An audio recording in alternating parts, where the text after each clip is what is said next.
خود چاہے ایک وقت کھانا کھائیں لیکن اپنے بچے کے لیے اس کے بستے میں کتابیں پوری ہونی چاہیے. ہمارا مستقبل یہ بیٹھا ہے. یہ ہاتھ اگر مضبوط ہوئے، یہ ذہن اگر پڑھے لکھے ہوئے اور طاقتور ہوئے تو پاکستان طاقتور بنے گا. ہائے ہائے ہائے.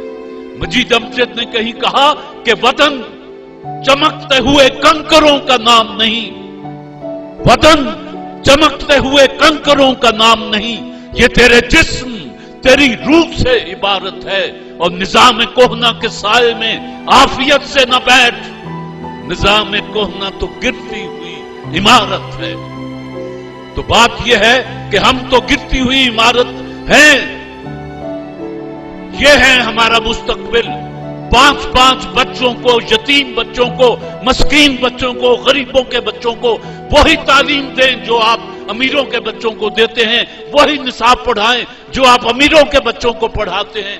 پاکستان میں دکھ یہ ہے کہ امیر کا بچہ ایچیسن میں پڑھتا ہے اور غریب کا بچہ تب پڑھ کے اسکول میں اردو میڈیم نہ کروں کی زبان. کیا کریں؟ اپنی طرف سے انہیں پڑھائیں، انہیں اپنی طرف سے کتابیں دیں. ان کو احساس نہ ہونے دیں کہ ہم تمہیں مفت پڑھا رہے ہیں. انسان کی عزت نفس بڑی چیز ہے. آپ مدد کریں اور انہیں پتہ نہ چلے. مزہ تو تب ہے کہ گرتے کو تھام لے ساکی، نشہ پلا کے گرانا تو سب کو آتا ہے. اور یہودیوں کی مثال میں نے آپ کو دی ہے. پاکستان میں بلوچستان کے ڈاڈر سے لے کر گوادر سے لے کر چترال کے گاؤں کے بچے تک ایک ہی اگر نظام تعلیم ہو جائے تو میں آپ کو یقین دلاتا ہوں کہ پاکستان 10-20 سال میں اقوام عالم کو لیڈ کرنے کی پوزیشن میں آ جائے گا. شرط یہ ہے کہ 18 کروڑ میں سے صرف 5% کو حاکمانہ غرور نہ دو، 95% کو غربت نہ دو، ان کو جہالت نہ دو، ان کو اردو میڈیم کہہ کے نفرت نہ کرو. تمہاری اپنی ثقافت، تمہاری زبان، تمہارا ادب، ہر چیز تمہاری جو ہے وہ یہ 5% کھا رہے ہیں، نوچ رہے ہیں گدوں کی طرح. اور 95% کے پاس نہ رات کو کھانے کے لیے روٹی ہے، نہ اس کے گھر دیا جلتا ہے. اور بجلی اردو شاعری کے روایتی محبوب کی طرح کبھی آتی ہے کبھی جاتی ہے. ہم بھی عادی ہو گئے ہیں. آؤندیے تے آئے بسم اللہ، جاندیے تے در وڈے مجھا. سیدھی بات ہے، کیا کریں؟ اور زراعتی ملک ہے، گندم باہر سے آتی ہے. زراعتی ملک ہے، چاول باہر سے آتا ہے. زراعتی ملک ہے، دودھ باہر سے آتا ہے. ذرا ماحول بوجھل سا ہو گیا ہے. میری طرح کا ایک بندہ تھا، اس کو تقریر کرنے کا بڑا شوق تھا. چاہے دوسرا مجمع جو ہے وہ ہوٹ کر رہا ہو، تالیاں بجا رہا ہو، وہ تقریر کیا جاتا تھا. اس بیچارے کی بیوی بھی ہوتی تھی، وہ سامنے بیٹھی ہوتی تھی، وہ بڑی بور ہوتی تھی. وہ کہتی تھی تو عجیب بیوقوف آدمی ہے، لوگ تجھے ہوٹ کرتے ہیں اور تو اچھل اچھل کے تقریریں کرتا رہتا ہے. اس نے کہا نہیں، لوگ تو خوش ہوتے ہیں، میری باتوں پہ خوش ہو کے تالیاں بجاتے ہیں، ناچتے ہیں. کہنے لگی نہیں، وہ تجھے ہوٹ کرتے ہیں پاگل. دونوں نے سر جوڑ کے دونوں بیٹھ گئے کہ کیا کریں.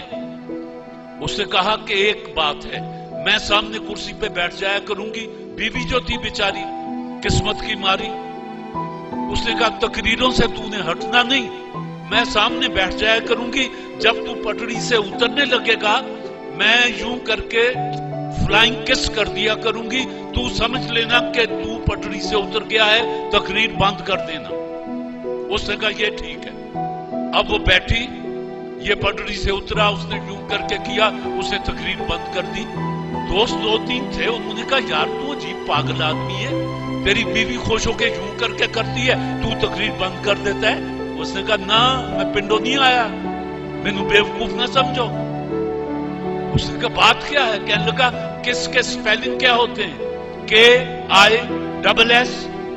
اس نے کہا کیا بنتا ہے انگریزی میں؟ Keep it short, stupid.